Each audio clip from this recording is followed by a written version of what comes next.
project.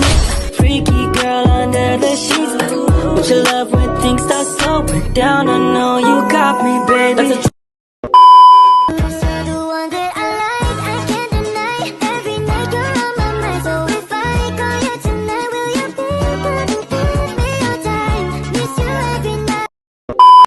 Sebelum kalian nonton video ini, pastikan kalian sudah klik tombol subscribe, nyalakan lonceng notifikasi, dan jangan lupa like serta share ke teman-teman kalian semua agar mereka juga tidak ketinggalan informasi terbaik dari aku.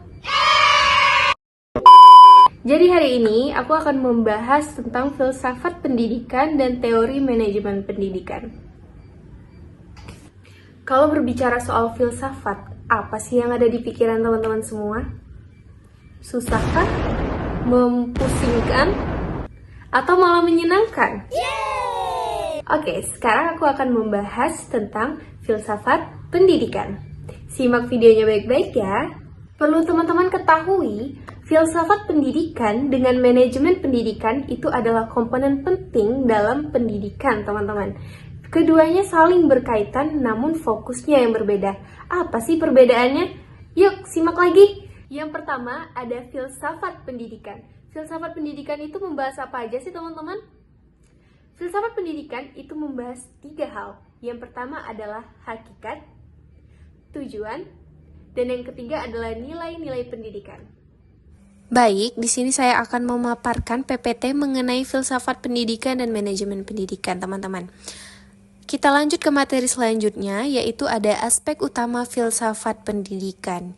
Aspek utama filsafat pendidikan ada 3, teman-teman. Yang pertama ada ontologi, yang dimana bertanya seakan-akan apa hakikat pendidikan, lalu apa esensi manusia yang harus dikembangkan melalui pendidikan.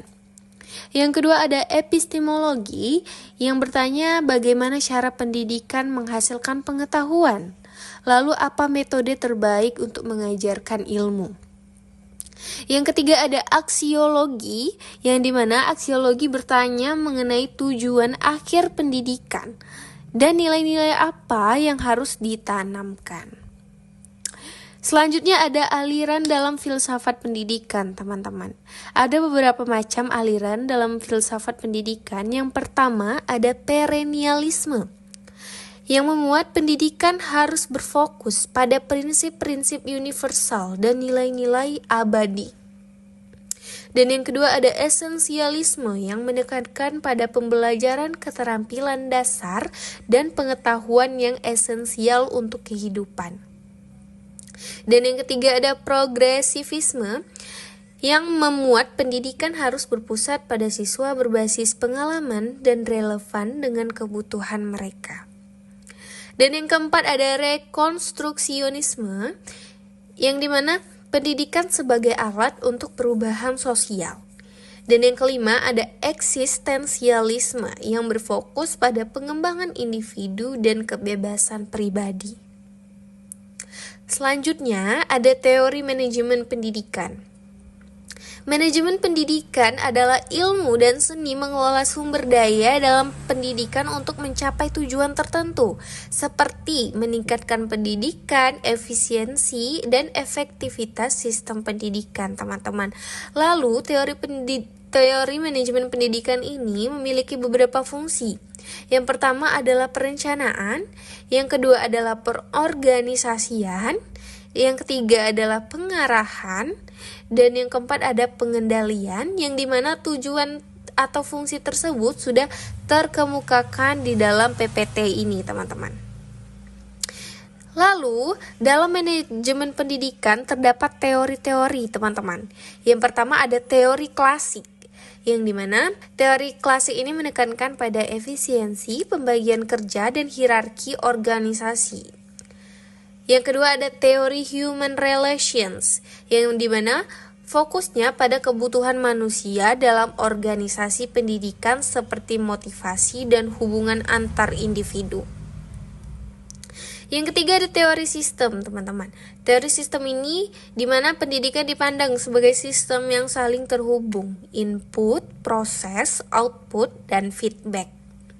Dan yang keempat ada teori kontingensi, kontingensi, yang dimana pendekatan manajemen yang fleksibel sesuai dengan situasi dan kondisi tertentu. Dan yang terakhir ada teori transformasional, yang dimana fokus pada inovasi dan perubahan untuk mencapai tujuan pendidikan yang lebih besar. Dan terakhir untuk kesimpulannya teman-teman, mengapa filsafat pendidikan dengan manajemen pendidikan itu memiliki satu kesatuan yang saling berkaitan? Karena filsafat pendidikan memberikan panduan tentang apa yang harus dicapai dalam pendidikan, sedangkan teori manajemen pendidikan membantu dalam bagaimana mencapainya secara efektif. Misalnya, jika filsafat pendidikan itu suatu institusi adalah progresivisme, maka manajemen pendidikan harus dirancang agar berpusat pada siswa dengan metode pembelajaran yang inovatif dan partisipatif. Kedua konsep ini berfungsi sebagai pilar untuk menciptakan sistem pendidikan yang bermakna, efektif, dan relevan dengan kebutuhan masyarakat di masa sekarang. Baik teman-teman, itulah tadi penjelasan saya mengenai filsafat dan manajemen pendidikan, dan semoga ilmu yang sudah saya berikan dapat bermanfaat bagi teman-teman semuanya. Dan terima kasih sudah menonton video ini sampai akhir. Sampai jumpa di konten saya selanjutnya. Terima kasih banyak semuanya dan sampai jumpa.